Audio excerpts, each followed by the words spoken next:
We come now to the Marvel Spider-Man project. Where does that come from? I mean, you've got the great relationship with Sony from over the years, but to the best of my knowledge, you hadn't worked with Marvel in any capacity before. So how does that relationship come to be? It was a really interesting sequence of events. Connie Booth, who is a great friend and also one of our partners at Sony, was down at Insomniac, and she said to me one day, "What would you think about working on a Marvel game?" And my immediate reaction was fairly neutral, because we've been creating our own IP for a long time, from the very beginning, Yeah. and had never really considered working on someone else's IP. But then I figured I would ask some of the team members, and the response I got was eye-opening for me. I mean, most people the answer was, "Are you crazy? Of course we're going to work on a Marvel game. Look at their characters, look at the universe they built, and oh, by the way, I'm an Insomniac and I'm a huge Marvel fan," right? That was the response I got from most people I talked to.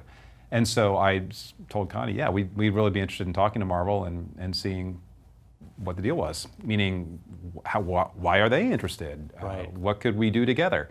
And so we started having these three-way conversations, and it became very clear quickly that Marvel was interested in our take on one of their franchises. They weren't interested in us doing a game based on a movie or a comic series, and they said, "Look, we've got a lot of characters.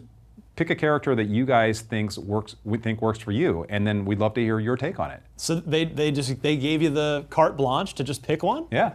That's pretty cool. It was a pretty amazing experience. So who's on the short list when you go back? Like, do you make your own list and then take it to the team, or do you do like an intranet poll on the company? Like, how's that work? I honestly, I can't remember exactly how we did it. I mean, everybody knew that we were talking to Marvel, and everybody knew that we were looking at a whole bunch of characters. And I think ultimately, after a few discussions, Spider-Man rose to the top very quickly. And that really was because a lot of us identify with Spider-Man. I mean, we as a company feel like we are the underdogs. Usually we feel like we're always scrapping for the next big challenge. And we thought that he as a character was really compelling because he's so human and he's so relatable.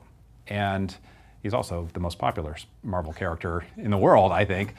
But it was more Peter and Spider-Man that drew us to that particular character. Well, I mean, if anything, I know I keep coming back. I'm an unabashed, huge Sunset Overdrive fan. I feel like, if anything, Sunset Overdrive's like a living proof of concept for what a good Spider-Man game could look like, right? That's a very good point, yeah. So we did discuss that too. We realized that, hey, this game that we had just made, Sunset Overdrive, really does literally helps us think about how we could take traversal to the next level in a Spider-Man game, because we had been focusing on many of the same challenges within Sunset Overdrive. How do you traverse through a city quickly in an entertaining and skillful fashion without being too hard or too easy? So we had dealt with very similar challenges.